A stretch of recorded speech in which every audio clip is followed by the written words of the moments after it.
Have you been having any chest pain over the No. past few days? No. No pain when you breathe in, take a deep breath, nothing like that? No arm tingling? No. Okay. Alright. Do you have any history of any cardiac problems? So. Okay. So we're going to assess the patient's chest, just looking at it. Patient's chest appears to be symmetrical. No deformities noted at this time. So we're going to auscultate in the five major areas, which is the aortic, pulmonic, mitral, tricuspid, and Erb's point.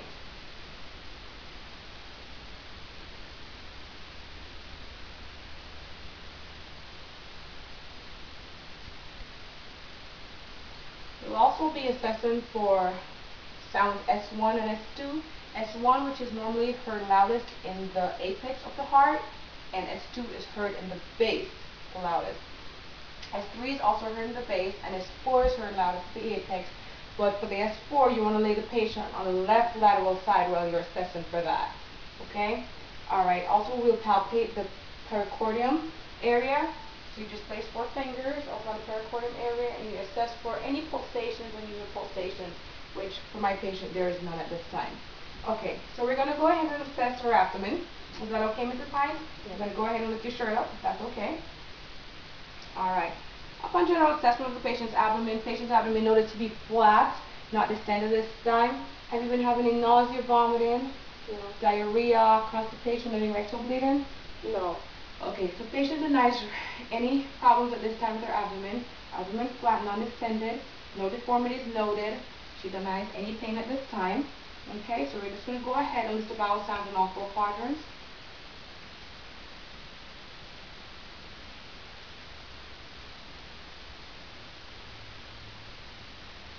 And after listening to the bowel sounds in all 4 quadrants, I'm going to go ahead and listen to the pulses in the abdomen. Okay, which is the aortic, the renal artery pulse, the iliac, and the femoral pulse. So we listen on both sides of the abdomen.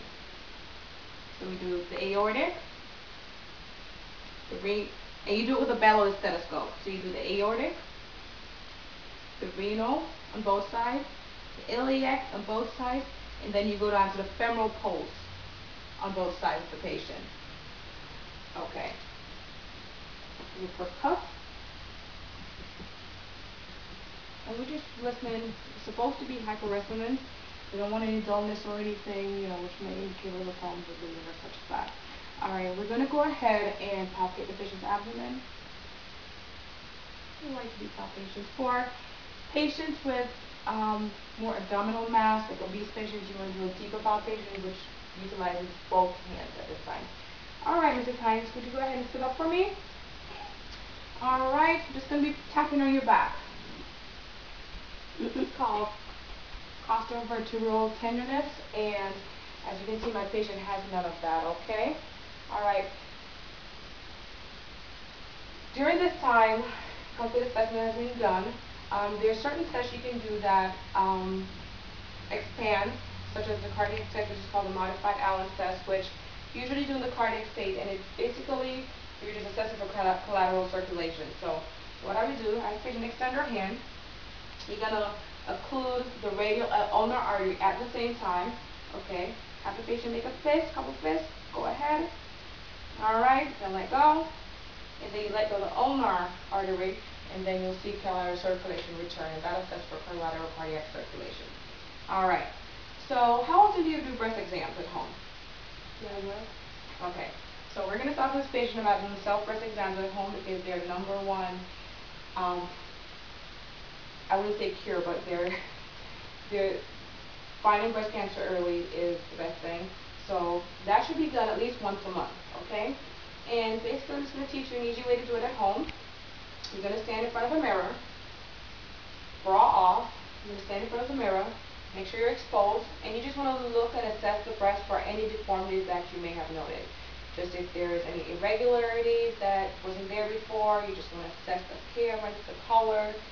Okay, then you're going to raise your right hand, each hand at a time. You're going to raise your right hand, and there are 3 ways you can do this. I'm going to teach you what I think is the easiest way, which is the circle method. You're going to raise your right hand, and move this. And you're just going to go ahead and palpate, do a light palpation to the area. You're going to start from the axilla and just palpate in a circular motion around the breast, okay, all the way around till you get to the nipple, okay? And what this palpation is doing is assessing for any lumps, any masses that may be in there, any rippling of the nipple. Make sure there's no discharge. You want to feel on the breast, make sure there's no discharge. If you assess for any abnormalities, you want to go and see your GYN doctor as soon as possible, okay? All right, you want to go ahead and demonstrate that for me real quick before we go, just to make sure you can understand the fact. Go ahead and raise the arm. Okay, start from the axilla. In front of the mouth. Start from the axilla. Okay, and you just palpate. In a circle motion.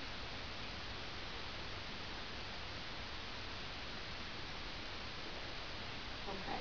Okay, so you pretty much got it. We do that about once a month. Okay? At home.